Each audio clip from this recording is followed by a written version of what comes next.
കണ്ണുനീരോടുള്ള പ്രാർത്ഥന. എബ്രായർക്ക് എഴുതിയ ലേഖനം 5-ാം അധ്യായം 7-ാം വാക്യം. കണ്ണുനീരോടുള്ള പ്രാർത്ഥന ദൈവത്തിൻ്റെ ഹൃദയത്തെ സ്പർശിക്കുന്നു. യേശുക്രിസ്തുവിൻ്റെ പ്രാർത്ഥന അതിന് മാതൃകയായി കാണിച്ചിരിക്കുന്നു.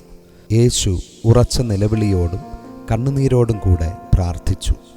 അതൊരു സാധാരണ പ്രാർത്ഥനയായിരുന്നില്ല, ഹൃദയത്തിൻ്റെ ആഴത്തിൽ നിന്നുള്ള നിലവിളിയായിരുന്നു. അത് നമ്മെ പഠിപ്പിക്കുന്നത് പ്രാർത്ഥന വെറും വാക്കുകൾ മാത്രമല്ല, അത് ഹൃദയത്തിൻ്റെ വികാരമാണ്. കണ്ണുനീർ എന്നത് ദുർബലതയെ കാണിക്കുന്ന ഒന്നാണ് എന്ന് ലോകം പറയാറുണ്ട്. എന്നാൽ ദൈവവചനം പറയുന്നത് കണ്ണുനീർ ആത്മാർത്ഥതയുടെ അടയാളമാണ് എന്നാണ്.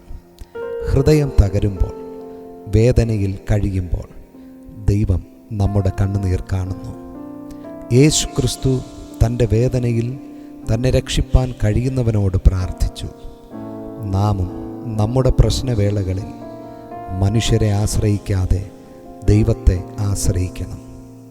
യേശുവിൻ്റെ കണ്ണുനീരോടുകൂടിയ പ്രാർത്ഥനയ്ക്ക് മറുപടി ലഭിച്ചു എന്ന് വചനം പറയുന്നു.